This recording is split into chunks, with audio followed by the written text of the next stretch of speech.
representative of the State of Israel, David Siegel, the Consul General.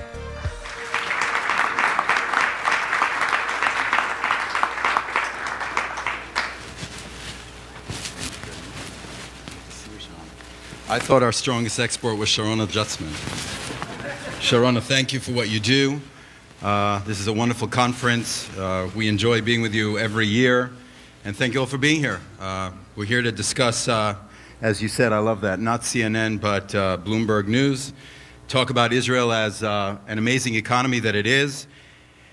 And maybe I'll start with just a very brief overview of the macro picture without being an economist, but being a diplomat, or trying to be a diplomat, tell you a little bit of how we see ourselves in the global economy. So Israel really is a startup nation. Over the last 10 years, which have been 10 years of quite a few shocks, regional, global, including 2008, 2006 Lebanon, other events in the Middle East that were very, very difficult, Israel still achieved a growth rate of between 4% and 5% a year over the last decade. The only country in the West with an upgraded credit rating, a very resilient economy despite the shocks that I briefly mentioned. It's enough to say that during the 2006 Lebanon operation, I promise not to do any geopolitics, but just when it relates to the economy, Sharona. So 2006, in the midst of the war with Lebanon, Warren Buffett decided to make his first foreign acquisition ever. You all know Iskar in northern Israel, in the line of fire, put down $4 billion. And ironically, just a few months ago, as Syria was exploding, imploding, he completed the purchase with another $2 billion, again in northern Israel. When he's asked about concerns of geopolitics, he always answers that that's not relevant in his eyes and certainly not to the bottom line. So in these 10 years, we experienced after 2008 two quarters of negative growth. But aside from that, 2010, we already bounced back to 5% growth a year in GDP. Our projected growth this year is close to 4% for 2013. That includes 1% proceeds from natural gas. And you know that there have been very significant gas finds, including an additional source of natural gas that was just announced off the shores of Israel and the Mediterranean. The economy that we're talking about is small. It's probably compared to a smaller U.S. state. We're talking about $250 billion economy, which is, if I'm not mistaken, 1.5% of the U.S. economy, so we're pretty small. But despite the fact that we're small, we've really become a global innovation lab. For example, out of the 25 leading medications in the world, 7 out of 25 were developed in Israel. 250 global R&D centers in Israel. I hope Yossi Vardi isn't here because he always corrects me. He always adds, when I say we have 5,000 startups, he corrects me to 6,000. So I'm told he's not here, so I'm going to take the risk and say 6,000 startups right now that I know of. He'll come in and tell you more. There's like 1 for every 100,000 people. Well, thank you. Did you hear that? That's good.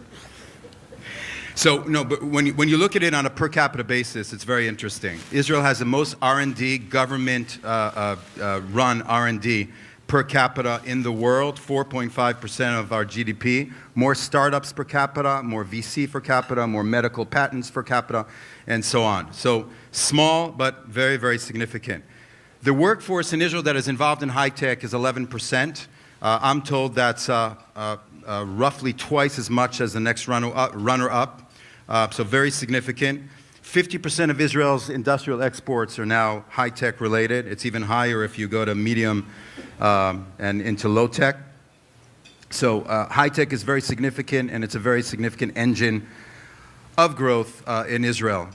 Per capita income in Israel is reaching the mid-30s, so roughly between 32 and 35,000.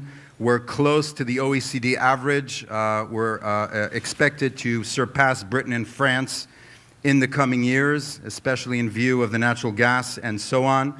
Lowest unemployment in 30 years, although it's creeping up a little bit now. Low inflation, better and better business environment. These are the conditions that we're looking at. But maybe the most significant thing that we can bring to the table is the fact that in terms of global innovation, it really is becoming the number 1 or number 2, or certainly in the leading 5 places in the world. What this means is you can come, you can partner with companies, innovate together, and then scale up elsewhere in everything from biotech to environment, clean tech, water, and certainly computer and high-tech systems. So this is something we're very proud of. As a government, we have very strong support, as much as we can, to both joint R&D projects. We're in the process of discussing with the governor's office in California an Israel-California MOU, which would relate to joint R&D cooperation on areas that are of interest to both countries. In Arizona, we set up Israel-Arizona Business Council. I just took the governor of Utah to Israel with a delegation of around 50 business people. The governor of Nevada is going to Israel this fall for the world's largest water conference, WATEC, which will take place in Israel in the fall.